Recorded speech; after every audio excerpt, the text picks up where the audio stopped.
আচ্ছা, তাহলে আমি তো এখন যারা তরিকা নিবেন তাদের বলা হইতেছে তরিকা ক্ষুধা প্রাপ্তির পথ, যে পথে যাইয়া মানুষ শুদ্ধ বুদ্ধ হইয়া আল্লাহর সান্নিধ্য লাভ করতে পারে সেই পথ, যে পথে গেলে মানুষ প্রকৃত খাঁটি মুমিন মুসলমান হইতে পারে সেই পথ, যে পথে যাইয়া মানুষ রিয়াশূন্য হইতে পারে সেই পথ, যে পথে গেলে মানুষ নাফসের করাল গ্রাসের থেকে বাঁচতে পারে সেই পথ, যে পথের থেকে মানুষ দুনিয়ার চাষরা কাটাল হইতে বাঁচতে পারে সেই পথ, যে পথে গেলে মানুষ শয়তানের কুহুকের থেকে বাঁচতে পারে সেই পথটার নামে সত্য তরিকা, ক্ষুধা প্রাপ্তির পথ। সেই পথে আপনাদেরকে আনা হইতেছে তাই না? আপনারা যদি সেই পথে চলতে পারেন তাহলে আপনারা শুনে থাকবেন যে আলাউদ্দিনের আশ্চর্য প্রদীপ নামক আরব্য উপন্যাসের ভিতরে একটা কথা আছে, একটা কিচ্ছা লেখা আছে যে সুরঙ্গের পথে যাইতে যাইতে যাইতে যাইতে তারপরে পাওয়া গেল একটা মুসি, একটা মুলকা, যার ভিতরে তলসলতে ফেলে দিয়ে আনতে পারলেই কাজ। এইটা আপনাদের গুহার পথে আমি এখন নিতে চাই, যে পথে যাইতে যাইতে যাইতে যাইতে যাইতে যাইতে যাইতে আল্লাহ সান্নিধ্য, আল্লাহ তাআলা নূরের বাতি মিলা মুসি মিলা যায়, পাওয়া যায়, সেটা আনতে পারলেই কাজ। সেটা একটা গুহার পথ, সেটা আপনার আত্মার ভিতর দিয়ে চলছে। শরীরটা একটা গুহা বিশেষ, এই গুহার ভিতর দিয়াই আপনাকে যাইতে হবে। এই যাই মারেফতের নূর আপনাকে হাসিল করতে হবে। এই মারেফতের নূর যদি আপনি হাসিল না করতে পারেন তাহলে আপনার মতো বিদ্বান বুদ্ধিমান জগতে বহু কিছু অনেকেই আছে। আপনি হাফেজ বলতেছে, মহর্ষি হাফেজ বলেন, হাফেজ তুমি জ্ঞান বিজ্ঞানে যতই উন্নত হও না কেন তোমার পীরের কদমকে তুমি নোহের তরি মনে করো, নচে দুর্বিপাকের এমনই তুফান আসবে তোমার সবল ভিত্তিক ভাঙ্গে মেসমার করে ফেলবে, তখন তুমি কুলাই উঠতে পারবে না। তাই তোমার পীরের দামনকে তুমি শক্ত করে ধরো।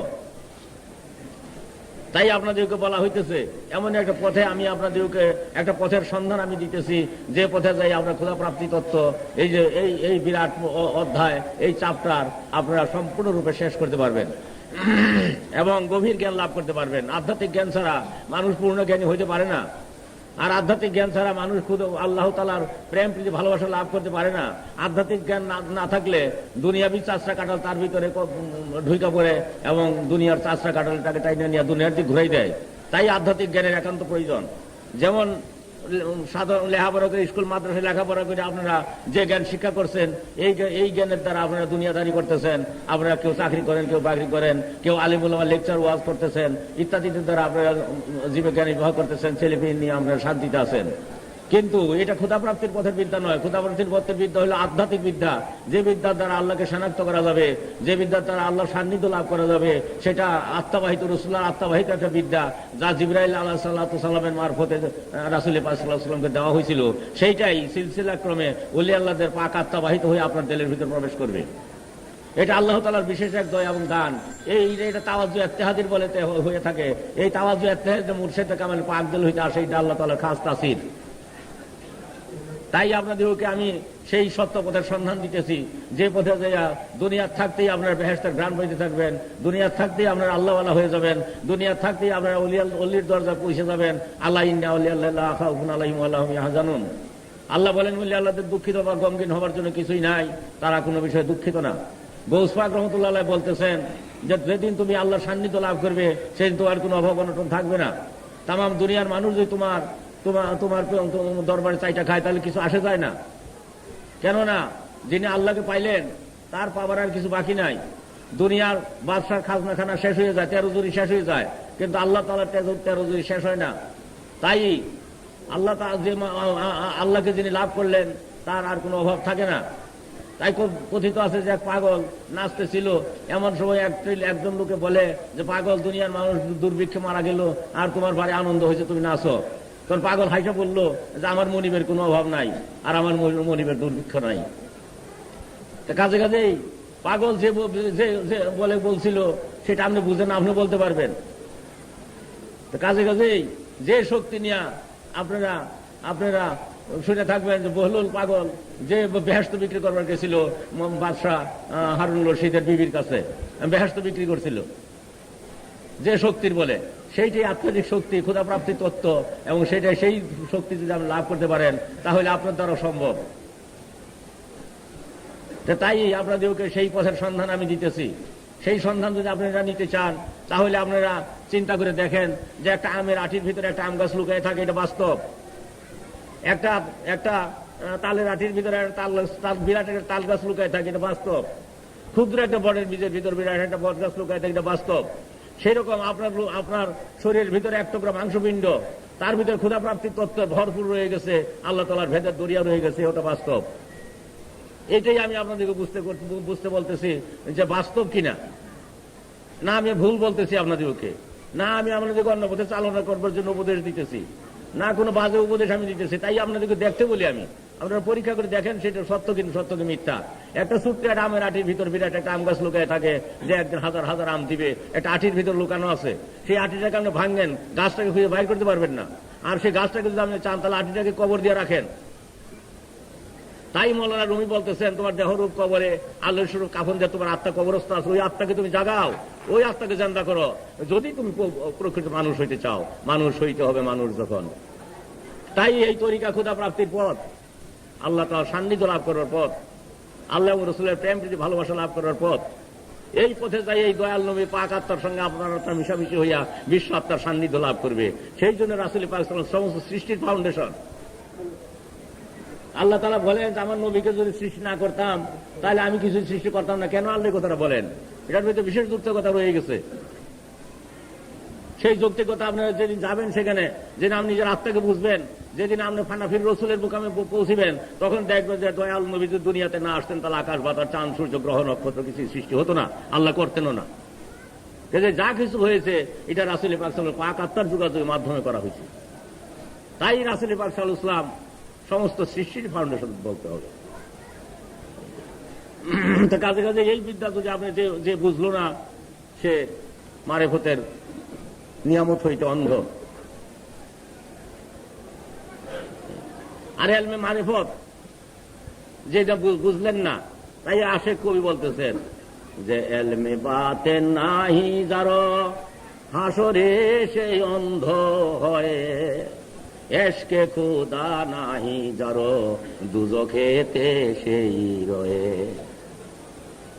এলমে বাতে নাহি যারো হাসরে সেই অন্ধ হয়, এশকে খুদা নাহি যারো দুজখেতে সেই রয়ে।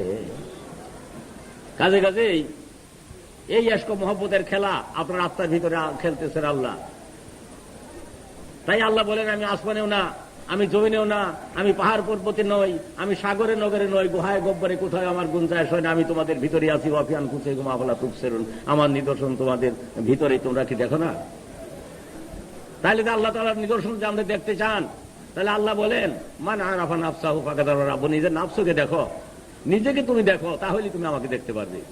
আমাকে জাহেরা চক্ষু দিয়ে দেখবে না, তুমি যে চক্ষু দিয়ে দেখবে সেই চক্ষু দুটা তোমার অন্তরের ভিতর রয়ে গেছে, সেই চক্ষুর ভিতর তোমার ছানি ধরে গেছে, কাজেই তুমি আমাকে আর দেখতে পারবে না। দুনিয়াতে যদি তুমি আমি দেখতে না পারো, তাহলে আর দেখতে পারবে না। মান কানা ফি হাযিয়া ফাহুয়া ফিল আখিরাতি আমা, দুনিয়াতে তুমি অন্ধ এবং কিয়ামতের দিন তুমি অন্ধই থাকবে। তাহলে তুমি দুনিয়া এবং আখিরাতেই তুমি অন্ধ রইলে তুমি সেই চোখের ছানি না কাটতে পারো। সেই চোখের ছানি কাটার ডাক্তারে হলো মুর্শেদে কামেল। তাই আল্লাহ বলেন, ইয়া আইয়ুহাল্লাযীনা আমানু তাকুল্লাহা ওয়াত্তাকুল উসিলা, আল্লাহকে ভয় করো, আল্লাহর প্রতি তোমরা মধ্যস্থ উসিলা ধরো। সেই উসিলাই জামানার কামেল সফল।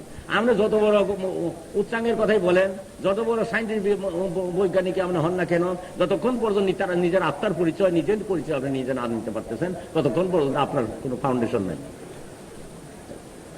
আপনি অনিষ্টতার ভিতরে বিরাজ করতেছেন আপনি। আর যেই মাত্র আমরা আত্মার ফাউন্ডেশন হয়ে গেল, আল্লাহর সঙ্গে যোগাযোগ হয়ে গেল, আর কোন চিন্তার কোন কারণ আল্লাহ ইন্না আউলিয়া আল্লাহ লা ইয়ামুতু। রাসূল পাক সাল্লাল্লাহু আলাইহি ওয়াসাল্লাম স্পষ্ট ভাষায় বলতেছেন, ওলিয়া আল্লাহদের মৃত্যু নাই। ওলিয়া আল্লাহরা মরে না। জাগ্রত পরাণ যার, মরে না সেজন। দৈহিক মরণ তার নহের মরণ, শত শত মুর্দা দেল মাটির উপরে, তার চাইতে অধিক বলো যদিও কবরে, সাদি বলেন। তাই এই যে বিরাট একটা নিয়ামত, আল্লাহ তাআলার দান আপনার ভিতরে আল্লাহ রেখে দিচ্ছেন, আমি সেইটাই দেখতে বলতেছি। সেই দেখেন আল্লাহর সঙ্গে সূত্র স্থাপন করা যায় কিনা, আল্লাহকে পাওয়া যায় কিনা, আল্লাহকে দেখা যায় কিনা। আল্লাহ তো বলেন, তুমি দুনিয়াতে যদি আমাকে না দেখতে পারলে, তাহলে আর দেখতে পারবে না। দুনিয়া আখিরাতেই তুমি অন্ধ থাকবে, এই দুনিয়াতেও অন্ধ, আর পরপারে তো অন্ধই থাকবে। যেহেতু আপনি যখন কবরে যাবেন, আপনার দ্বারা ভালো মন্দ কোনো কাজ আর আপনার কোনো আমল হবে না। ভালো করতে পারবেন না, বন্ধ করতে পারবেন না। কোনো আমল আপনার আর নাই। তাহলে যে আমল আপনি দুনিয়া থেকে নিয়ে যান, দুনিয়া থেকে আপনি কিছু নিয়ে যেতে পারবেন না। আপনার টাকা পয়সা, ধন রত্ন, আপনার এই ছেলে মেয়ে, বাচ্চা কাচ্চা, যত কিছু থাকুক না কেন, সব কিছু দুনিয়াতে আপনাকে রেখে দিতে হবে। দুনিয়ার মাল দুনিয়াকে থুইয়া আপনাকে যাইতে হবে খালি হাতে। অথচ মাল মাত্রা সিন্ধুক ভরা, সেগুলা আপনার কোনো কাজে আসবে না। কিছুই যখন কাজে আসবে না, খালি হাতে যাইতে হবে। তো একটি জিনিস আপনি নিয়ে যেতে পারবেন, সেই জিনিসটা হচ্ছে আপনার আমল। দুনিয়াতে আপনি যে আমল আপনি তৈরি করছেন, সেই আমলটাই আপনার সঙ্গে যাবে, তাছাড়া আর কোনো জিনিস আপনার সঙ্গে নিতে পারবেন। তাহলে যে আমল আপনি দুনিয়া থেকে তৈরি করে নিতেছেন, সেই আমলের উপরে আপনি কবর, হাসর, মিজান, পুলসেরা, জাহান্নাম অথবা বেহেশত, একটি আমলের উপর নির্ভরশীল। অতএব সেই আমলটাই নেক আমল হইতে হবে। নেক আমল যদি আপনি তৈরি করতে চান, তাহলে জামানার কামেলের কাছে যাইতে হবে। তাই এটার জন্য মীমাংসা হলো না, তখন হযরত জালালউদ্দিন রুমি রহমাতুল্লাহ বাধ্য হয়ে যাইতে হয়েছিল শামসে তেবরিজির কাছে। শামসে তেবরিজির কাছে যখন তিনি যে গেলেন, শামসে তেবরিজি তাকে বললেন, হুমকি দিলেন যে হরচে খান্দাই দর জমিন দাফন কুন, যা কিছু করেছে তো মাটিতে কবর দেখো। তো তখন তিনি পীরের খেদমত করলেন। তাই মুসলিম খুলে আপনারা দেখেন, তিনি যেখানে কিছু বলছেন আপন পীরকে উদ্দেশ্য করে বলছেন এবং ইশারা দিচ্ছেন শামসে তেবরিজির কাছে যাও। তো মৌলানা রুমি বলতেছেন, আমি মৌলানা হয়েছি শামসে তেবরিজির পদধূলির দ্বারা। যে শামসে তেবরিজি মানুষ পাগল বলে উপহাস করত। তো কাজে কাজেই মৌলানা রুমি মুসলিম শরীফের সেই সমস্ত ব্যাখ্যা করে গেলেন। আগেও তিনি মৌলানাই ছিলেন, মুসলিম শরীফ লেখবার আগে, শামসে তেবরিজির মুরিদ হওয়ার আগে মৌলানাই ছিলেন। কিন্তু মুসলিম শরীফ লেখার মতো ক্যাপাসিটি তার ছিল। মুসলিম শরীফ লেখেন কখন, শামসে তেবরিজির খেদমত করার পরেতে, তখন তিনি বলতেছেন, আমি কোরআনের সাবস্টেশন নিয়ে গেলাম, আর ডিগ্রি রইল। আমি কোরআন শরীফ নিজে লেখলাম পার্সি ভাষায়, আমি কোরআন শরীফ লিখে ধরে গেলাম মুসলিম শরীফ। মুস্তবি ও মৌলবী ও মানবী হাস্ত কোরআন দর জবানে পাহলবী, আমি মুস্তবি খানা পার্সি ভাষায় একটা কোরআন শরীফ লিখে ধরে গেলাম। এমনকি আলেম দুনিয়াতে আছে যে বলে আমি কোরআন শরীফ লিখলাম? এমন আলেম দুনিয়াতে কে আছে যে বুকে টোকা দিয়ে বলতে পারে আমি কোরআন শরীফ লিখে ধরে গেলাম? এটা কত মুসলিম রুমির পক্ষে সেটা সম্ভব ছিল। তিনি লেখাও গেছেন, বসেন মহারাজ রামপুর সাহেব বসেন, তিনি লেখাও হয়ে গেছেন যে আমি পার্সি ভাষায়, আমি হাস্ত কোরআন দর জমানে পাহলবী, আমি পার্সি ভাষায় আমি কোরআন শরীফ লিখে হয়ে গেলাম। কাজে কাজেই তিনি তখন বুঝতে পারলেন, উপলব্ধি করতে পারলেন, মুসলিম শরীফটার ভিতরে তিনি ব্যাখ্যা করে গেলেন, তুমি যদি খোদা প্রাপ্তি তত্ত্ব হাসিল করতে চাও, জামানার কামিলের কদমের ধুলি হয়ে যাও। কাজে কাজেই যদি আপনি সত্যিকার পথ নিতে চান পাইসা, অবশ্যই আপনাকে আত্মার পথ বুঝতে হবে। আর আত্মার পথ যদি আপনি বুঝতে না পারেন, তাহলে কোন অজ্ঞাত এক জ্যোতির মধ্যে দেশে থেকে আপনি যাত্রা শুরু করছেন তা কি আপনি জানেন? কোন এক অজ্ঞাত এক জ্যোতির মধ্যে সে থেকে আপনি আসছিলেন? আইসা কিছুদিন মায়ের মাতৃ উদরে, মাতৃ জঠরে আপনাকে বসবাস করতে হয়েছিল। সেখান থেকে নতুন গাড়িতে করে দুনিয়াতে আসতে হইল। আপনার নতুন একটা গাড়ি নিয়ে আসলেন মাতৃ জঠরের থেকে, আপনার দেহ। কিন্তু আপনি কোথায় যাবেন এই গাড়ি নিয়ে, তা কি আপনার জানা আছে? এবং কোন জ্যোতির মধ্যে এসে আপনি কোন শান্তিনিকেতনে বসবাস করতেন তা কি আপনার মনে আছে? আর কি আপনি সেই শান্তিনিকেতনে যাইতে পারবেন? সেদিকে কি আপনার হুঁশ আছে? কাজে অমূল্য সময় বয়ে যায়। তাই খাজা বাবা বলতেছেন যে অমূল্য সময় বয়ে যায়, হুঁশ করেন, নিজেকে ভ্রমপথে চালিত করবেন না। সময় স্রোতের মতো চলে যেতেছে, এই সব যে সময় চলে যেতে সেই সময় ফিরে আসবে না। অতএব আপনি আল্লাহকে ডাকেন, আল্লাহর জিকির করেন, দিলকে সাফ করেন আল্লাহ তাআলার দ্বারা, তবেই আপনার জন্য কল্যাণ। তাই আপনাদেরকে এমন একটা পথের সন্ধান আমি দিতেছি, যে পথে, যে পথটা খাজা বাবা আপনাদের জন্য দান করে গেছেন, আপনারা ভাগ্যবান বলেন।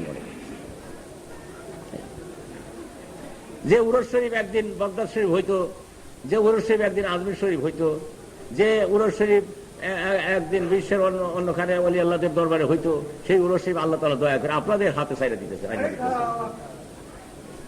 এমন সৌভাগ্য আপনাদের, এমন বলন্দ নসিব আপনাদের যে আমার মহাওলি খাজা বাবা যদি এই বাংলাদেশ উন্মুখ না করতেন, তাহলে এই যে এলমে তাসাউফের প্রবাসও পাইতেন না আপনারা। কে আপনাদেরকে কোনদিন বলছিল যে দোসরা দায়রা হয়তো কুয়াতে এলাহিয়ার ফয়েজ আসতেছে, আপনারা খেয়াল করেন। জোহরের নামাজের পরে আসতেছে রাসূলুল্লাহর মহব্বতের ফয়েজ, এটা খেয়াল রাখেন।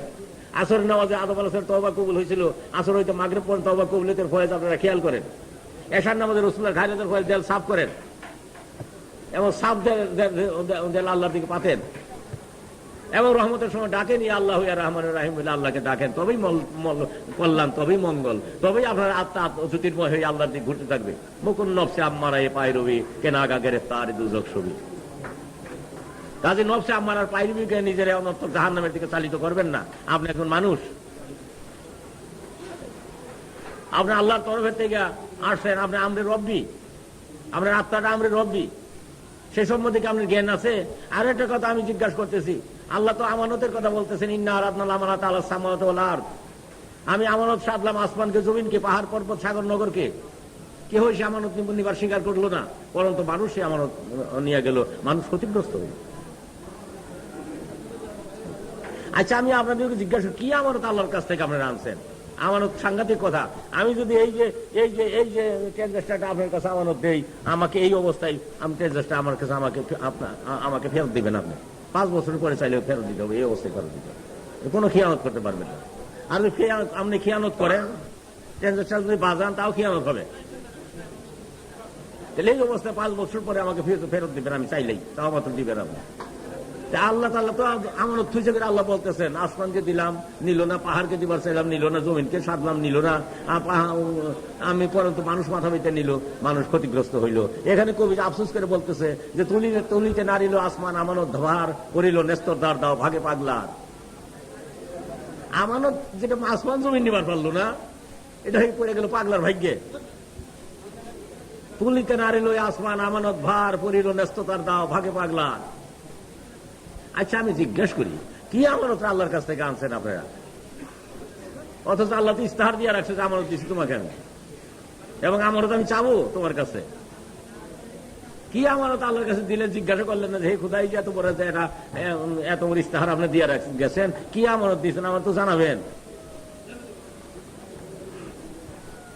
আর আমানত যদি আপনি খেয়ানত করেন, তাহলে আল্লাহ তুমি জাহান্নামের ভয় দেখাইতেছে, জাহান্নামে তোকে দিয়ে দেওয়া হবে, মানে তোমার হাজত খাটাইতে হবে, দিয়ে দেওয়া হবে, চিরদিনই তুমি হাজতে থাকবা আমানত যদি আমার খেয়ানত করো। আচ্ছা, কি আমানত আল্লাহ তাআলা আপনাদেরকে দিচ্ছেন যে ওরা একটা ইস্তাহার দিয়ে দিচ্ছেন, তার সম্বন্ধে খুব প্রটেস্ট করলেন না কোনোদিন আল্লাহর কাছে?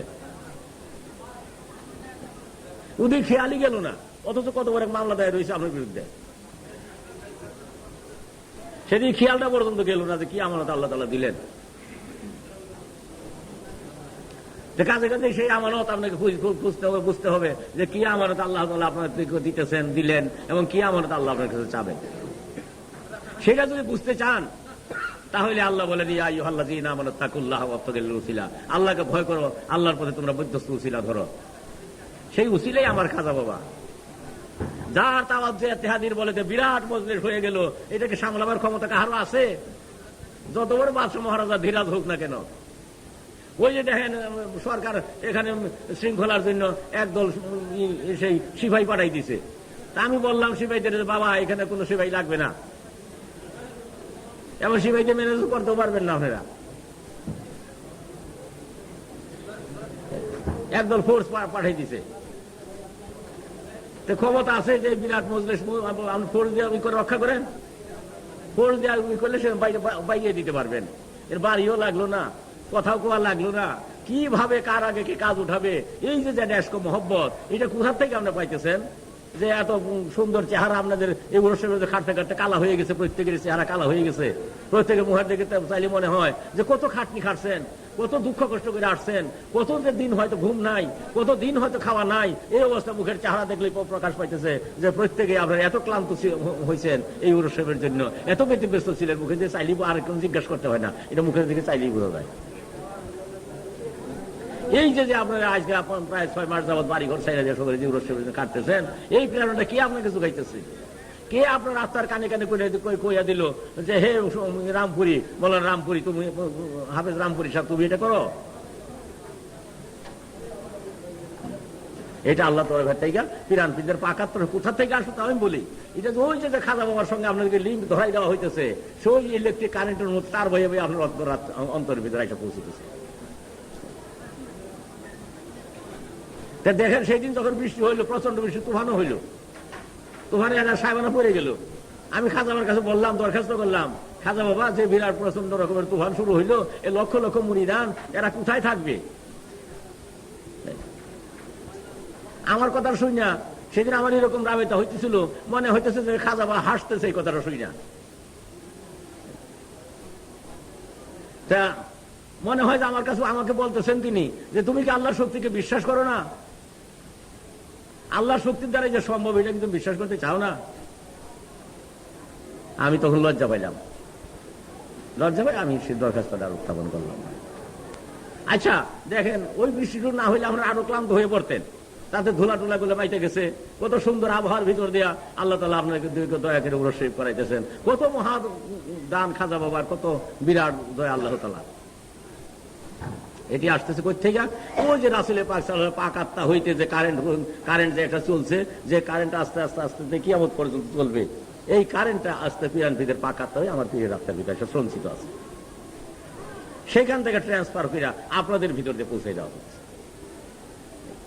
এই যে অভিনব এক তত্ত্ব, এই তত্ত্বটা আপনাদের শেখাবার জন্য 30 বছর পর্যন্ত আজ আমি এই নিয়ে লড়াই করতে করতে এখন আমার ক্লান্তি অবসাদ এসে পড়ছে।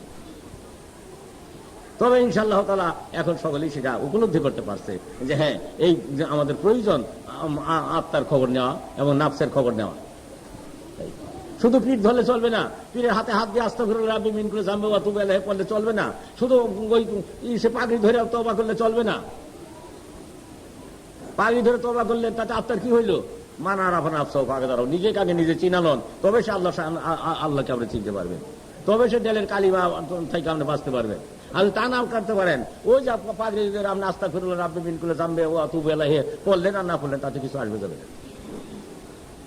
আর পীর মকসেদ না, পীর মকসেদ না, মকসেদ হচ্ছে আল্লাহ তাআলা। যেমন আপনার ছেলের রোগ হইলে আপনাকে ডাক্তার ডাকতে হয়, সেই ডাক্তার ওষুধে যদি ছেলের কোনো উপকার না হয়, অন্য ডাক্তার আপনার ডেকে থাকেন। সেই রকম ক্ষুধা প্রাপ্তির পথে উসিলা হলো মুর্শিদে কামেল, তার দ্বারা যদি ক্ষুধা প্রাপ্তি তত্ত্ব হাসিল না হয়, অন্য মুর্শিদের কাছে অবশ্যই আপনাকে যাইতে হবে, যেহেতু মকসেদ হয়েছে আল্লাহ তাআলা, মকসেদ পীর না। ক্ষুধা প্রাপ্তির পথে আপনি যে কোনো অবস্থায়, যে কোনো পরিবেশে, যে কোনো ব্যবস্থা আপনার করণীয় এবং করতে হবে আপনাকে। তাছাড়া ক্ষুধা প্রাপ্তি তো হাসিল করা তো সহজ নয়। যাকে দেখবেন না, শুনবেন না, বুঝবেন না, ধোয়া শোয়ার বাহিরে তাকে ধরতে হবে, অচিনাকে চিনতে হবে আপনাকে। এই অচিনাকে চিনার পথে কত রকম ভেজাল যে আছে তার কোনো সীমা নাই। সেই জন্য মৌলানা রুমি বলতেছেন, স্পষ্ট ভাষায় বলতেছেন, যার তার হাতে হাত দিও না, মানবরূপী বহু ধোঁকাবাজ আছে যা তোমাদেরকে অন্য পথে চালিত করবে। গৌস পাক বলতেছেন, তোমরা ওলি আল্লাহ কে বা কে ওলি আল্লাহ না বোঝা ভারী কঠিন, অতএব খাঁটি ওলি আল্লাহ পাওয়ার জন্য আল্লাহর কাছে কান্দো।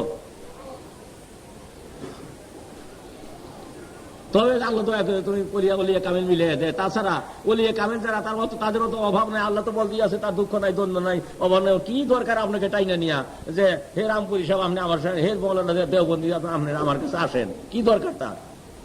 যারা আহার যোগাবে, একদিন আমাকে পীর কেবলা জান উপদেশ দিলেন যে ওলি আল্লাহদের আহার যোগাবে তামাম দুনিয়ায়। যেমন শান্তি সাপের আহার যোগায় তামাম সাপে, আর সাপ যদি আহার যোগাইতে না পারে তাহলে ক্ষুধা নিবৃত্তির জন্য একটা সাপ তার পেটে যায়। এরকম ওলি আল্লাহদের আহার যোগাবে তামাম দুনিয়ায়। আর তামাম দুনিয়া যদি ওলি আল্লাহদের আহার যোগাইতে যদি ব্যর্থ হয়, তাহলে দুনিয়ায় তার পেটের ভিতরে ঢুকতে হবে। তাহলে কি শক্তি নিয়ে ওলি আল্লাহ সকল দুনিয়াতে আসেন তাই দেখেন। তাদের আবার অভাব কি? তারা যদি আপনাদেরকে না ডাকে তাহলে কি শেখাতা? যারা হার ভুলে যোগাবে। কাজেই দরকার হচ্ছে আপনার ওই উসিলা, ওই মুর্শিদে কামেলেন, যার পাকাত্তার যোগাযোগ বিশ্ব আত্মার সান্নিধ্য আপনি লাভ করতে পারেন বা পারবেন, সেই আত্মা খারাপ প্রয়োজন।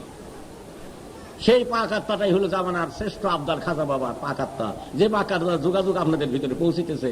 তাই কত কানলেন, কত দুঃখ করলেন, কত কষ্ট করলেন। দেখেন কোন সুদূর দেশ, কোন সেই চিটাগাংয়ের পাহাড় বর্ডার, কোন সেই চিলমারির বন্দর, কোন সেই জলপাইগুড়ির বর্ডার, সেখান থেকে জাকের আর গরুগুলা নিয়ে 1-1.5 মাস আগে হাঁটতে হাঁটতে প্রত্যেকের শরীরগুলো ভর্তা হয়ে গেছে।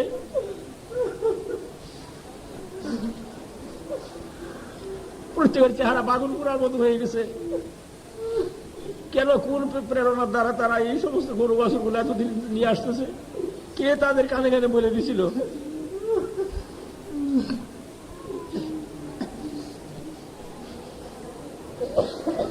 তথাপি তারা ক্লান্তি মনে করে না, তথাপি তারা অবসাদ মনে করে না।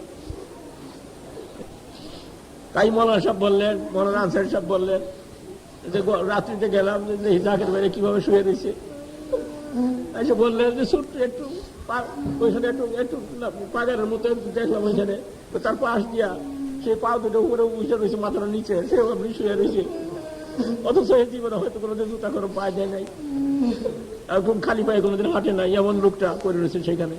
কত কোনা কাঞ্চিতে পড়ে রয়েছে, পাশের সুরের নিচে পড়ে রয়েছে, ওই আগারে পাগারে পড়ে রয়েছে, কত মূল্যবান মানুষ তারা পড়ে রয়েছে, কোন প্রেরণার দ্বারা তারা পড়ে রয়েছে সেখানে? কেনই বা তারা এত দুঃখ কষ্ট করে আসতেছে? কেনই বা কোন সেই আসমুদ্র হিমাচল, কোন সমুদ্রের পাড়ে থেকে গরুগুলো নিয়ে হাঁটতে হাঁটতে হাঁটতে হাঁটতে এসে শরীর কালা করে ফেললো? সেই কোন চিলবাড়ির বন্দর হইতে তারা আস্তে আস্তে আস্তে আস্তে প্রত্যেকের শরীরগুলো বর্তা হয়ে গেল? কোন সেই ইসের চিটাগাঙ্গের পাহাড় হইতে গরু আমরা নিয়ে আপনারা গয়াল নিয়ে আস্তে আস্তে আপনাদের চেহারা কালো করে ফেললেন কেন? কে আপনাদেরকে বললো এগুলো আনতে? এটাই আপনাদের উপর আল্লাহ তাআলার এক মহৎ দান, একটা মহাদান আপনাদের। সেই দান নিয়েই আপনারা আসতেছেন আল্লাহ রসুলের দ্বীনের খেদমত করবার জন্য, ক্ষুধা প্রাপ্তির পথে আপনাদের চলবার জন্য, আল্লাহ আল্লাহদের খেদমত করবার জন্য। যারা এই জ্যাকের করবে, এই জ্যাকেরের খেদমত করবার জন্য আপনাদের শরীরকে আপনারা কালা করে ফেলতেছেন। এটা কি আল্লাহ দেখতেছেন না আপনাদের চেহারা? আপনি তাই একদিন দেখেন পীরকাল আজানকে বললেন যে হুজুর মুড়ি দাম চাইতেছে, কানতে কানতেছ। তখন হুজুর বললেন যে বাবা ওরা মনে করে, ওরা কাইন্দা যায়, ওরা মনে করে যে ওরাই আমারে ভালোবাসে, আমি ওদের ভালোবাসি না। ওরা যদি আমার হৃদয় দেখতো, আমার পড়ার অবস্থা বুঝতে পারতো না। ওরা যদি আমার হৃদয়খানা দেখতো কি হয়ে গেছে ওদের জন্য আমার।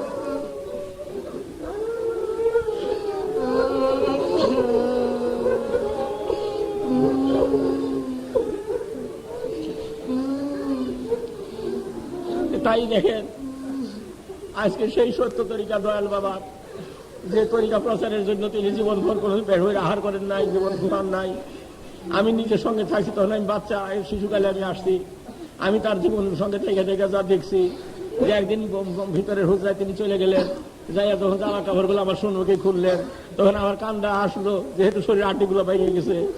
তখন মনে হইলো যে একটা করে খাসি যে রোস্ট করে খালি যা টেহা নাই, আর শরীরের হাড্ডি গুড্ডিগুলো বাইরে গেছে। তখন তিনি একদিন বললেন যে বাবা অন্যান্য পীরেরা মুড়িদের টাকা খাইয়া মুড়া হয়, আমার তোমার পীর দেখো হাড়ে সামনে লাগিয়ে গেছে।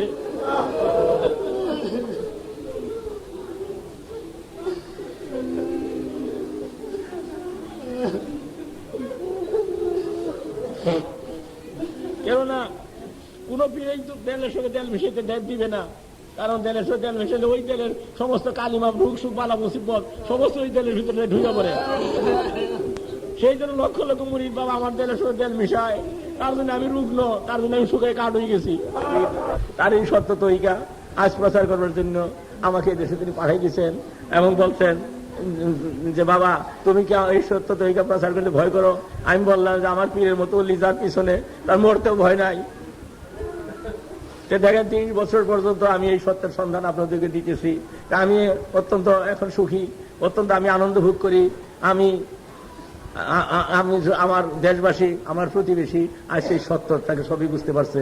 তাই চতুর্দিকের থেকে আজকে 12 বর্ষের খ্যাতমত সুন্দরভাবে তার উদযাপন করছে, এত সুন্দরভাবে বর্ষের খ্যাতমত করছে, এত সুন্দর ম্যানেজমেন্ট হয়েছে যা ইতিপূর্বে আর কোনোদিনও হয় নাই। সেই জন্য আমি হাজার হাজার শুকরানা আল্লাহর দরবারে আমি আদায় করি।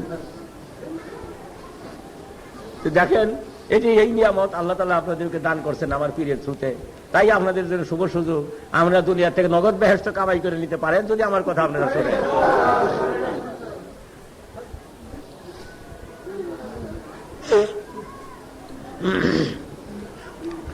তাই আপনাদেরকে জানানো হইতেছে জামানার সত্য জেন্দা পীর। আমি পীর কালাজানের সঙ্গে অনেক সময় থাকতাম, কারণ আমি ছোট ছিলাম, বাচ্চা ছিলাম। আমাকে হুজুর গেলে এত ভালোবাসতেন, কোনো সময় কাছে ডাইকে নিয়ে বলতেন যে বাবা তুমি গজল জানো? আমি বলতাম হুজুর জানি, তো গাও। আমি গজল গাইতাম পীর কালাজান আমার সঙ্গে, তখন আমার সুরও ভালো ছিল, আমি খুব গজল গাইতে পারতাম। তো আমার সঙ্গে সঙ্গে পীর কালাজানের সুর তখন ভেঙে গেছিল। এই মুড়িদানের জন্য কানতে কানতে তোর সুর বসে গেল, পরে তিনি আর কথা বলতে পারতেন না। তাই ওই তার বেসালের গজলটা আশেকান সকল গাইছেন যে কে জানে দয়াল মুদের সারিয়া দারুল বাকায় যাইবে গো, কে জানে দয়াল মুদের সারিয়া। দারুল বাকায় যাইবে গো, সহে না বিরহ বেদনা কেমনে সহিব গো, সহে না বিরহ বেদনা কেমনে সহিব গো, কে জানে দয়াল মুদের সারিয়া। দারুল বাকায় যাইবে গো, কে জানে দয়াল মুদের সারিয়া। ও সাদ বদনে কে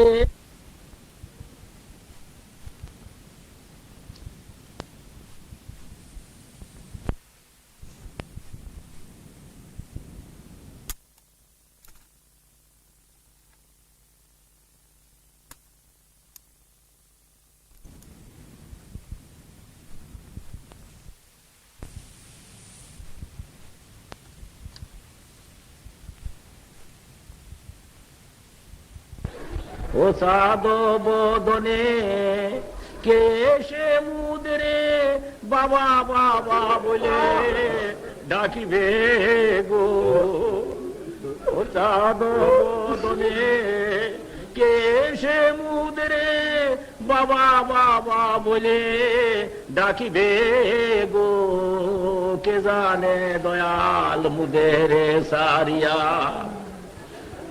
দারুল বাকায় যাইবে গো, কে জানে দয়াল মুদের সারিয়া। দারুল বাকায় যাইবে গো, সোনার তনু কঙ্কাল সারো আরো কে করিবে গো, নিশি ভোর কালে মুরিদ বেদনায় হু করে কে আর কাঁদিবে গো, নিশি শেষ কালে মুরিদ বেদনায় হু করে কে আর কাঁদিবে গো, কে জানে দয়াল মুদের সারিয়া। দারুল বাকায় যাইবে গো, কে জানে দয়াল মুদের সারিয়া। ও সাদ বদনে কে সে মুদরে বাবা বাবা বলে ডাকিবে গো, ও চাঁদ বদনে কে সে মুদরে বাবা বাবা বলে ডাকিবে গো, কে জানে দয়াল মুদের সারিয়া। দারুল বাকায় যাইবে গো। তাই আবার দয়াল জান্দাফির তিনি মুরিদানের বেদনায় হু করে কাঁদতেন এবং রাস্তার লোকের পর্যন্ত জিজ্ঞাসা করতেন, আমাদের যাইতে যদি দেরি হইতো যাইতে জিজ্ঞাসা করতেন, বাবা তুমি কি অমুককে চিনো? যে চিনি। কেমন আছে বাবা বলুন শুনি। তার কাছে সংবাদ নিতেন। আজ সেই দয়া হইতে, সেই আদর হইতে কত বেদনা যে ভোগ করি আমরা, সেটা ভুক্তভোগী তারা আর কেউ উপলব্ধি করতে পারবে না, বুঝতেও পারবে না। আজকে যতই সিংহাসন, রাজ সিংহাসন আমার দয়াল পীর আমার দেন, শশাকরা ধরিত্রী আমার হাতে দিচ্ছেন বলে আমার মনে হইতেছে। কিন্তু তথাপি আমার পীরের কাছে থাকলে আমি এক মুষ্টি এক চামচ ভাত আমাকে দিত, তাই খেয়ে রাত্রে আমি ঘুম পারতাম। এখন আমার কত সোনার সংসার, তথাপি রাত্রিতে আমার ঘুম আসে না, চিন্তায় আমি বাঁচি না। রাত্রে যখন আমি শুই তখন আমার মনে হয় মুরিদান গুলা কে কিভাবে আছে, কিভাবে করে রয়েছে, কোথায় রয়েছে, কোন রাস্তা দিয়ে আসবে। তখন আল্লাহর কাছে বরং বলতে হয়, খুদা তুমি এদের দয়া করে রক্ষা করো। কেননা আমি যদি আউলিয়ার দরবারে পৌঁছিতাম, আমার কথা তো তোমার কাছে মঞ্জুর হইতো। আমি তো অলির দরজায় পৌঁছিতে পারি নাই, আমি একজন নাদান। তখন আমার পীরের উসিলাতে বলতেছে, আমি তারিনী দপ্তরের একজন গুনাহগার মুরিদ, আমার পীরের খাতিরে তুমি সমস্ত মুরিদানকে রক্ষা করো। আজকে সেই সত্য তরিকা আপনাদের ভিতর প্রচার করা হইতেছে। আজ সত্যের সন্ধান আমি সবকে দিতেছি, আমি সবকে একটা সত্য সবের সম্মুখে তাই না আনতেছি। আপনারা দেশবাসী আজ না হোক কাল না হোক পরশু বুঝবে। কেননা আমার কথার ভিতরে কোনো ঝুট নাই, আমার কথার ভিতরে কোনো অসত্যতা নাই, আমার কথার ভিতরে কোনো কৃত্রিমতা নাই, আমার কথার ভিতরে কোনো আমিত্ববাদ নাই। আমি নিছক আল্লাহ তাআলার পথেতে আমি এমন একটা সুন্দর পথের দাওয়াত দিতেছি সবকে, এবং এই দাওয়াতটা নিয়েই আমি আসছি। এই দেশে আলেম ওলামা যথেষ্ট ছিল, যাদের কাছে আমি কিছুই না, কিন্তু আমি একটা দাওয়াত পত্র সকলের জন্য নিয়ে আসছি, এটা অন্য কারোর কাছে নাই। তাই দলে দলে আলেম ওলামা এবং সবে সুধীর বর্গ যত কিছু উচ্চ নিচ ধনী দরিদ্র সকলেই আজ সেই ডাকে আসতেছে। তাই আমি সেই সন্ধান, আপনার সেই পথের সন্ধান আমি আপনাদেরকে দিতেছি। আপনারা সেই সত্যের সন্ধান নেন, আপনারা সত্য পথে চলেন, আপনাদের জন্য চিন্তার কোনো কারণ আর থাকবে না। কেননা অতি ভাগ্যের বলে মুর্শিদের ভুল, অতি যার ভাগ্য ভালো বলে তারই কোনো মুর্শিদ তার সঙ্গে দেখা হয় বা পায়। আর পীরে কামেল যার পিছনে নাই, দুর্ভাগ্যতা। কেননা দুনিয়ার কুক বোঝাটা ভারী কঠিন। সেই জন্য বাংলার কবি লিখতেছেন যে যদি ঠকিতে না চাও হাটে এসে, বস গুরুর নিকটে যে ঘেসে, হৃদয়া কোষে মহায়ুপদেশে, মনে মুখে মুহাম্মদ শব্দ বলো। দুনিয়ার কুকুরের থেকে যদি বাঁচতে চাও, ভবরূপ হাটের থেকে হাটের যদি তুমি সেই কুহুকে না পড়ো, এর থেকে যদি বাঁচতে চাও, তাহলে জামানার কামেলের কাজ ঘেঁষে বসো। যদি ঠকিতে না, বড় পকেট মারা কিন্তু দুনিয়াতে, কারণ সবচেয়ে বড় পকেট মারা হইল শয়তান। এ কোনখান থেকে পকেট মারে নিয়ে যাবে আপনি টেরো পাবেন না। আমি দেখেন, আমি শুনছি যে এই যে ব্রিটিশ জামানায় তখন এই যে ময়মনসিংহ টাউনে আসছিল এক ম্যাজিশিয়ান। সেই ম্যাজিশিয়ান ম্যাজিক দেখাবে বেলা 10টার সময়। জজ, ম্যাজিস্ট্রেট, ডিস্ট্রিক্ট ম্যাজিস্ট্রেট, তারপরে জজ সাহেবেরা, বড় বড় অফিসার সমস্ত সমবেত হইল, কিন্তু 10টা বাজে গেল, তখন কোন ম্যাজিশিয়ান আর সে মঞ্চে গেল না। 10টা, সোয়া 10টা, 10:30, তখন সবাই মনে করছে যে এই লোক কোন খারাপ লোক, হয়তো সে কোন পলায় চলে গেছে। 10:30 বাজে সব চলে যায়। তখন এমন সময় বুট জুতা পায়ে দিয়া একবার দমদমায় স্টেজে উঠলো একটা লোক। তখন বলে যে আপনি কে? আমি ম্যাজিশিয়ান। কয়টার সময় মিউজিক দেওয়ার কথা ছিল? যে 10টার সময় মিউজিক দেওয়ার কথা ছিল। এখন কয়টা বাজে? যে এখন 10টা বাজবার 10 মিনিট বাকি আছে। প্রত্যেকের ঘড়িতে 10টা বাজবার 10 মিনিট বাকি আছে। যত ঘড়ি ছিল সেই সমস্ত ঘড়িতে দেখে 10টা বাজবার 10 মিনিট, কিন্তু কিছুক্ষণ ওই চোখ দিয়ে দেখছে যে 10:30 বাজে, আর ম্যাজিশিয়ানকে দইরা বাইরাবে, মারবে, এই তো কিছুক্ষণ আগে দেখছিল। কিন্তু যখন ম্যাজিশিয়ান বললো যে 10টা বাজবার এখন 10 মিনিট বাকি, যত ঘড়ি ছিল সমস্ত ঘড়ি 10টা বাজবার 10 মিনিট। দেখেন সামান্য একটা ম্যাজিশিয়ান আপনি সেই 10:30 ঘরের কাটা দেখাই দিল 10টার সময়, সেই 10টার ঘরে এনে দেখাই দিল। আর শয়তান, ইন্না শায়তানুল ইনসানা আদুউম মুবিন, শয়তান এর চেয়ে বড় ম্যাজিশিয়ান। সে কোনখান দিয়ে যে আপনার ইমানের ঘর লুটপাট করে আপনি নিয়ে যাবে, আপনি বুঝতেই পারবেন না যে আমার শেষ করে ভালো শেষ হবে। কাজে তার হাতের থেকে বাঁচবার জন্য উপায় নাই, এই শয়তান লাইনের হাত থেকে বাঁচবার কোনো উপায় নেই একমাত্র মুর্শিদে কামেল ছাড়া। তাই জামানার শ্রেষ্ঠ কামেল, শ্রেষ্ঠ আফজাল খাজা বাবা যিনি তাওয়াজ্জুর বলেতে আপনাদের দেলের ময়লা ছাইরা দেল 14 রাত্রির পূর্ণিমার চাঁদের মতো উজ্জ্বল হইতেছে, দেল তাজা হইতেছে। সে তাজা হইতেছে বলে আল্লাহর কথা, আল্লাহ রাসূল মহব্বত করার চোখ দিয়ে পানি আসে। যদি তাজা না হইতো, শুকনো মাটিতে কোনো ফসল হয় না। চৈত্র মাসে কোনো বীজ বপন করলে সে ফসল হয় না, যেহেতু তখন মাটি মারা যায়, মাটি শুকিয়ে যায়। যেই মাত্র বৈশাখ মাসে নতুন বৃষ্টি হয়, সমস্ত যা বীজ, যে বীজ কোনো বীজ বপন করেন আপনারা, সেগুলা গজাই উঠবে, অঙ্কুর হবে। সেই রকম আপনার দেলের ভিতরে দুনিয়ার কুহুক, দুনিয়ার চাষরা কাটাল, দুনিয়ার সমস্ত আবর্জনা পরিপূর্ণ হয়ে আত্মারাজ্য শুকিয়ে যায়। তাতে আপনি আল্লাহর নামের বীজ বপন করলে উঠে না। সেটা রাসূলুল্লাহর মহব্বতে পানি সিঞ্চন করেন। রাসূলুল্লাহর মহব্বতে পানি যখন পড়া আরম্ভ করে পড়বে, তখন তার ভিতর থেকে আল্লাহ তাআলা জাকেরের ফসল অঙ্কুরিত হইতে থাকবে।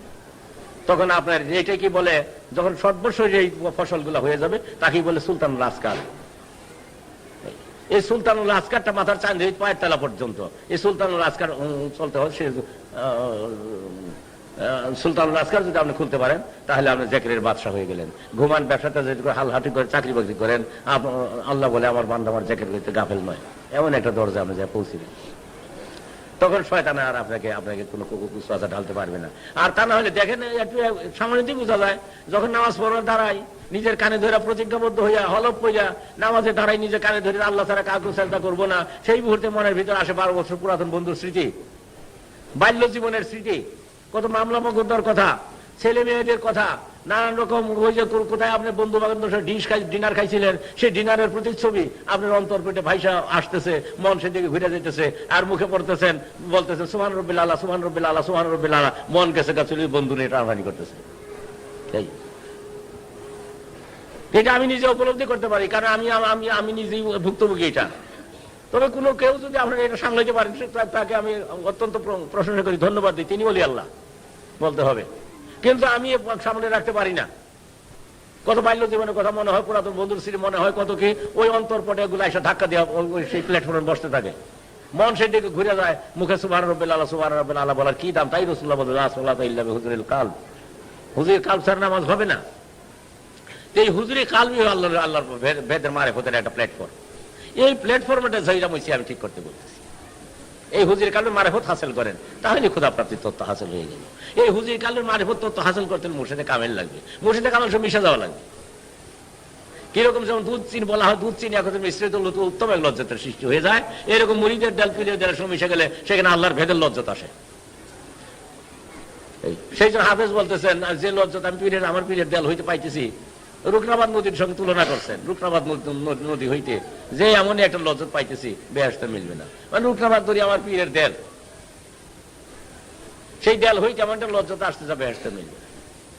তা কাজে কাজেই আপনারা সেই এখন দেলকে আপনারা বুঝবার জন্য চেষ্টা করেন, নিজেকে নিজে বুঝবার জন্য চেষ্টা করেন, তবেই শান্তির অধিকারী, তবেই কল্যাণ, তবেই চির শান্তিময় জীবন যাপন করতে পারবেন, তবেই আবার ওই শান্তির জ্যোতির্ময় দেশে আপনারা যাইতে পারবেন। নচেত নয় আসমালা সাবালিনা আছেন অন্ধকারের দেশে, তবেই সেই জ্যোতির্ময় দেশে আবার যাইতে পারেন, যে জ্যোতির্ময় দেশের থেকে আপনার যাত্রা শুরু হয়েছিল, যে কথাটা ভুল হয়ে গেছে এখন।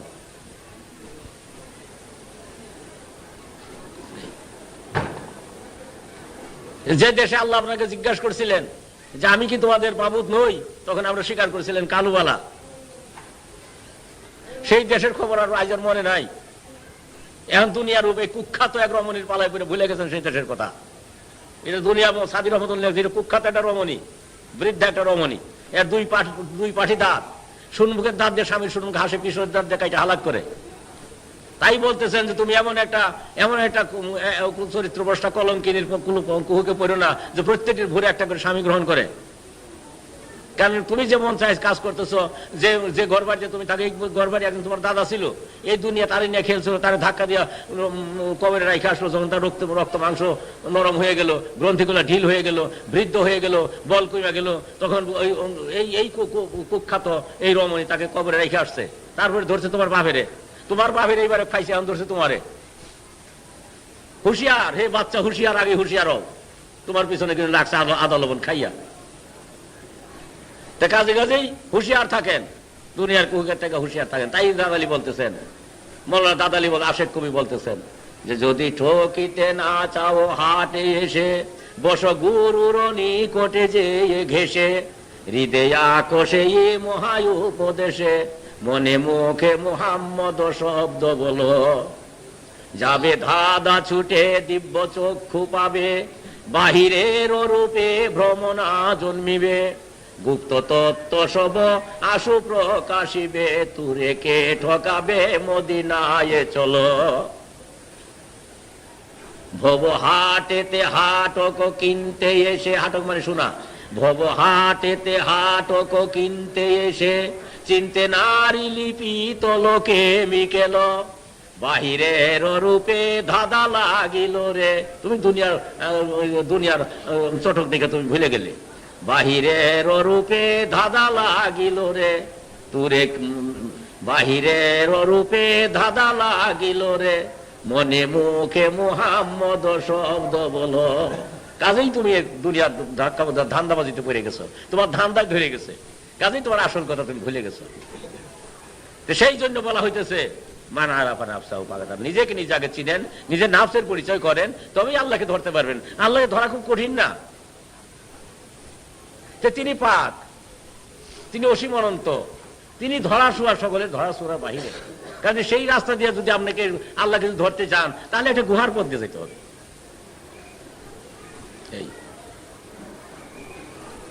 সেই গুহার পথ দিয়ে যাইতে যাইতে যাইতে যাইতে দেখবেন উপরের তালায় জ্বলছে বাতি, নিচের তালায় জুম্মা ঘর, ধন্য রে তোর স্বাদের কারিগর। ওই যে সেরা গান গায় এক তারা দিয়া,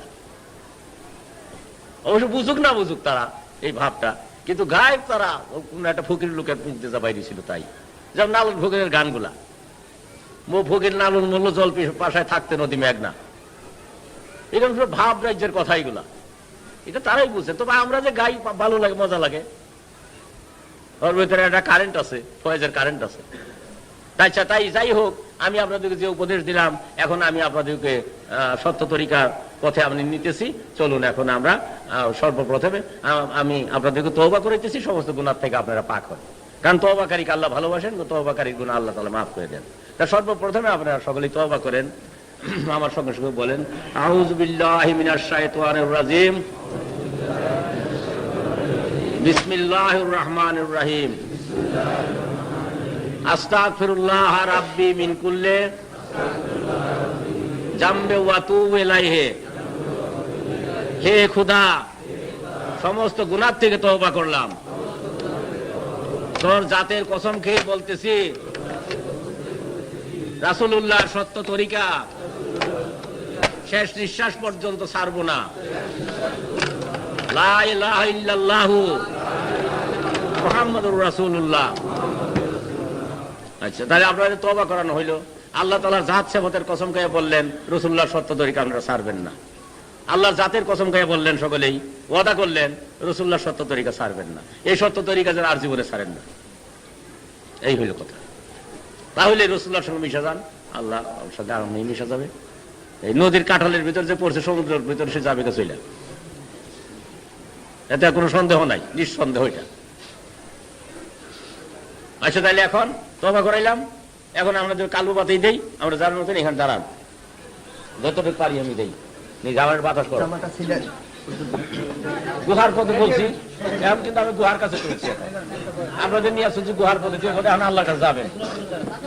অ্যারাবিয়ান নাইটের গল্প কিন্তু এটা, ওই যে আলাউদ্দিনের পানি দিল গুহার পথে, যাইতে যাইতে যাইতে যাইতে যাইতে যাইতে পাইল মুসি, বাতি চলতেছে, মুসি পাইল, সেই পথ কিন্তু এই লতিবা খাল। এখানে প্রথম চাম মাংস, লতিভাই কাল প্রথম লতিভাই সবক দিয়ে দিলাম, এখানে প্রথম চাম মাংস হাড়, তার নিচে এক টুকরা মাংস, ওই মাংস আপনার দেন, আল্লাহ বলে তোমার দেলের নিজের নাফসের পরিচয় করো, নিজের দেলের পরিচয় করো, তাহলে আল্লাহ। এইখানে এক টুকরা মাংস কিনবেন, হইলে আপনার দেন, এই মাংসটির নাম হলো কাল। লতিভা কাল বা সবক দিয়ে দিলাম, আজ হইতে হুজুরি কাল। খেয়াল কালবে কালবে আল্লাহর দিক, নামাজের আগে বলা হয় খেয়াল কালবে কালবে আল্লাহর দিক, আল্লাহ হাজের নাজের, খেয়াল কালবে ডুবাইয়া রাখিলেই নামাজ আল্লাহ মনে থাকে, আল্লাহকে মনে রাখবে, এই হাকমত তাই তাই খেয়াল কালবে ডুবাইয়া আল্লাহকে হাজের নাজের জানিয়া হুজুরি কালবে আল্লাহকে। প্রথম বলবা কালবে আল্লাহ আল্লাহ এই খেয়ালে নামাজ পড়বেন, এই খেয়ালে দুনিয়ার কাজ করবেন, এই খেয়ালের আস্তে আস্তে আস্তে আস্তে আস্তে আস্তে ঘুমাই যাবেন। প্রথম কালবে আপনাকে সবক দিয়ে দিলাম, আল্লাহ আল্লাহ দেখেন যান, পরে পারবাকে বুঝাই দাও। আজ 30 বছর আমাদের ঝগড়াই করতে কত লড়াই, কত কি, কত মারামারি ইত্যাদি 30 বছর ধরে ফিরে আসা করি। এখন ইনশাআল্লাহ তো লাইন পরিষ্কার হয়ে আসছে। কত বছর হ্যাঁ কাজে কাজে ইত্যাদিতে দরজা ইনশাআল্লাহ তাআলা আশা করি সরকারি দিয়া দয়া করে লাইন পরিষ্কার করে দিতেছেন। আমার কথা হইল যে আমি আমার পরবর্তী সময় যারা শরীয়ত তরিকত শিখতে পারে, শরীয়ত তরিকত শরীয়ত ছাড়া তরিকত শিক্ষা হয় না, পঙ্গু হয়ে যায়। তো কাজে কাজে আমাকে কি করা যান 2টা ভার দিয়ে দিচ্ছেন। সেই জন্য আমি একটা মাদ্রাসা করতেছি, আলিয়া মাদ্রাসার মাদ্রাসা। এই মাদ্রাসা দ্বারা পূর্ণাঙ্গ শরীয়ত শিক্ষা দেওয়া হবে, সরস্বতী আলেম তৈরি করা হবে, তরিকত আলেম। কারণ আলেমেরা আমাদেরকে ঝগড়াই করে, কাজে এমন আলেম আমি তৈরি করবো যে আমাদের পীর কালাজানের সত্য তরিকা বুঝে তারাই দুনিয়া থাকবে কাভাব। কাজে হুজুর কাবলার সত্য তরিকাটা আমি মাটির সঙ্গে লীন হইতে দিব না, নদী দিব না, কেননা আমাদের কর্ম অনুসারে এটার ভালো মন্দ নির্ভর করবে। আমার কাজ দেখে পীর গাওলাদান কিরকম আছে মানুষ অনুমান করবে। আচ্ছা আমার কাজের যদি কোনো ত্রুটি যদি থাকে তো বলবে নারার ফকিরটা ছিল, নারার ফকিরের মুড়িদার ভালো হবে কি। তো কাজে কাজে এই কথা যেন না আসতে পারে, সেই জন্য শরীয়ত তরিকত দুইটাতে আমি ব্যাট দিতেছি। এই জন্য আমি বিরাট আকারে মাদ্রাসা তৈরি করব এবং ইসলামিক কলেজ তৈরি করব, যাতে এই শিক্ষায় শিক্ষিত হয়ে নকশবন্দি মুজাদ্দেদ দপ্তরের থেকে দুইটা শিক্ষা করে যেতে পারে। আর এই ইসলামিক ফাউন্ডেশন নকশবন্দি মুজাদ্দেদ দপ্তরের ফাউন্ডেশন আমি তৈরি করেছি, যতদূর ভবিষ্যতে কোনো সময়ই যেন প্রচার কার্যত হতো না। এই সমস্ত কাজ নিয়ে আমি অত্যন্ত ব্যতিব্যস্ত। ইনশাআল্লাহ তাআলা আমি লাইনও করে ফেলছি। আল্লাহ তাআলার দয়াতে আমি যথেষ্ট স্বতঃস্ফূর্ত সাহায্য পাইতেছি। স্বতঃস্ফূর্ত রাহমত ফন্ডের সঙ্গে জাকের আমি সমস্ত কাজ করে দিতেছে, কাজে আমি কোনো ব্যাস পাইতেছি না। এই জন্য আমি যাইতে পারতেছি না, হেভি কাজের চাপের জন্য। আর এই একবারে লুকে লুকারণ্য অবশ্যই এই প্রায় আজ কয়েক মাস যাবত এই নিয়ে এই ব্যস্ত করব, কারণ এত লোকের ভিড়, যা প্রায় 250-300 ডেকসি ডাল তরকারি পাক করা হয়েছে বেড়ার সাথে। কাজে কাজে আমার চুলাও কম, ডেকসি হবে চুলা অনুপাতে, লোক অনুপাতে চুলা ডেকসি হয়ে বাড়াইতে হবে। এবার থেকে যা দেখা গেল ডবল করা লাগবে। এই তারিখ আয়ুষের জন্য আমার কাছে বিভিন্ন হতেছে, এটা তো বলেন যেন। আর ইনশাআল্লাহ তাআলা যে কোনো সময় আমি আসবো। তবে আমি আসতে বিলম্ব হইলেও চিন্তার কোনো কারণ নাই, যেহেতু আমি আজীবন আমার পীরের আওলাদের খেদমত করে যাব, এটা আমার প্রতিশ্রুতি দেওয়া আছে। আমার পীরের আওলাদের খেদমত আমি আজীবন নিয়মিতভাবে করে যাব, আমার সাধ্য মতো করে যাব। এর জন্য কোনো ত্রুটি হবে না, আমি যখন ইচ্ছা তখন যাই। এইটা কদম বুঝছি আমার। আর পীর আমাজান আমার কাছে চিঠি লিখছেন, সেই চিঠির উত্তর আমি এখন দিলাম না, বলবেন যে পরে পরে শিখা, এইটা বলেন। আর আমার কদম বুঝি জানাবেন, আর জামাই আসতেছে বলবেন, এবং বহু এই পাঠাইতেছি খুব ধুমধার সঙ্গে যাওয়া হবে। সমস্ত জিনিসে আল্লাহ তাআলা আমাকে দিয়ে রাখছেন ব্যবস্থা পাঠাবার জন্য। পীর গাওলাদান হাত আমি সব পাইছি, আমি পাঠাই দিই। এটা আপনি খান আর ওনাকে রাস্তা করে দিয়ে দেন, আমাকে বলেন সঙ্গে টাকা আছে 500 টাকা দিয়ে। আরো খেদমত করা হইল না তো, কাজে কাজে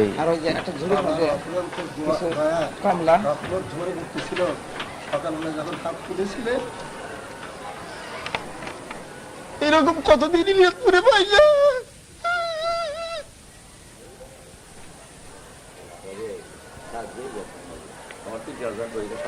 জামানের মুজাদ্দেদ তার সত্য প্রচার হবে, একজন চিন্তা কারণ না। তবে আমরা যত্ন নিতে পারলাম না, এই জন্য আমি লজ্জিত, দুঃখিত, খুব দুঃখ মর্ম। আল্লাহ তো বলতেছেন যে হুঁশিয়ার এই সম্বন্ধে থাকো তোমরা, যদি আল্লাহদের কোনো দুঃখিত বা গম্ভীর হওয়ার জন্য কিছুই নাই। তাই কি যখন আমাকে বললেন যে বাবা 200 লোক দরবারে পূজা তাহলে কিছু আসে যায় না, কাজে কাজেই দেখেন। তবে আমার পীর গাওলাদান মহাবলী, মহাতাপস, মহাসুধী, জামানার আব্দাল, জামানার মুজাদ্দেদ। আল্লাহ তাআলা সাধারণ লোকের মধ্যে কথা বলতেন হযরত উমরের সঙ্গে, আর সাধারণ লোকের মধ্যে সঙ্গে কথা বলতেন আব্দালদের সঙ্গে, আর তাই জামানার শ্রেষ্ঠ আব্দাল খাজা বাবা আল্লাহ তাআলা তার সঙ্গে কথা বলতেন। আল্লাহ তাআলা তাকে সমস্ত কিছু জানাইতেন। তাই তিনি যখন ব্রিটিশ জামানায় যখন 1 টাকা 1.5 টাকা চাইছিল, সেই সময়ে আমার হযরত দয়াল পীর গাউসুদ্দিন কেবলাজান সাহেব চোখের পানি মুছতেন আর বলতেন, বাবা সকল তোমরা কম খাও, এমন একটা দিন তোমাদের সম্মুখ আসছে যেদিন দুনিয়াতে ভাত থাকবে না। আমরা সেটা বিশ্বাস করতে পারতাম না। এবং আরো বলতেন যে বাবা 100 টাকা মন চাল হইলে তোমরা কেমনে বাঁচবে, আমরা সেটা বিশ্বাস করতে পারতাম, আমাদের কাছে বিশ্বাস হতো না। মনে করতাম যে খেলা কিছু কি বলে বোঝাও কঠিন, আমাদের দেশে 100 টাকা মন চাল কেন হবে, এরকম নানা রকম কথা হইতো। তখন শেষ সময়টা তিনি এক অনুরোধ করতেন যে বাবা সকল পীরের কথা ভেতর সমুদ্র, তোমরা মনে রাখো আমার কথা, তোমাদের মাথা বুঝাই করা গুলা বুঝাই করেন ধান থাকে তোমরা অল্প হাত করো, তোমরা কম খাইও, কেননা দুনিয়াতে ভাত থাকবে না। আর কামলের চক্কর ভাত আছে কিনা। ব্রিটিশ জামানায় যখন দুনিয়া কেউ জানতো না, তখন হুজুর কাছে একটা খাদ্য কন্ট্রোল বসাই দিলেন, বাবা তোর কম খাদ্য কন্ট্রোল করো, তোমরা সকলেই কম খাও, তাহলে তোমাদের কোনো চিন্তার কোনো কারণ থাকবে না। আর তোমরা যদি 100 চালে ভাত 800 চালে ভাত 80 দিনে খাও, করে কোথা থেকে পাবে 100 টাকা মন, তাহলে তোমরা কি করে কিনবে। তখন আমরা তো বুঝতাম না, দেশের লোকে বুঝতো না, তবে হাসি হয়তো হইতো। তাই দেখেন আজকে সেই দিনের সম্মুখীন আমরা নিজেকে আপনাদের এখন 100 টাকা মন 300 টাকা মন চাইলে আপনাকে খরিদ করতে দিতে। কাজে কাজেই ওই আল্লাহদের কথা থাকে সমুদ্র, তিনি সেই সময় আমাকে বলছিলেন যে বাবা এমন একটা দিন তোমার সঙ্গে আসবে যেদিন হাজার হাজার টাকা সুদ তোমার পায়ের নিচে গড়াই যাবে, সেদিন তুমি আমাকে ভুলো না।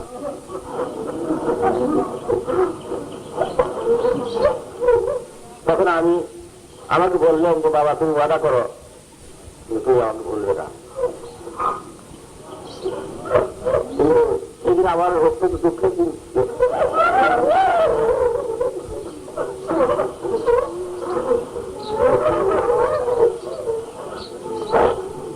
আমার দরকারটা উর্বার পাক ছিল না, কোথাও আমার আত্মীয় স্বজন বলতে কিছু ছিল না দুনিয়াতে। আমি যেই কাল ধরতাম সেইটা ভাইয়া হয়ে যেত, যেখানে দেখতাম সেখানে লাঞ্ছনা গুঞ্জনা ছাড়া আমার চোখ বিরা কিছু আসতো না। এমনি ভাবে আমার দিন কাটতেছিল। এই সময় একদিন জনগণ বললেন তুমি আমার তুমি ওয়াদা করো হাজার হাজার টাকা তোমার পায়ের নিচে স্রোতের মতো করাই যাবে, সেই সময় তুমি আমাকে বলবে না। তখন মেঘের কোলে জীবন বিদ্যুৎ চমকে এইরকম দুঃখের ভিতরে আমার তো হাসি আসলো।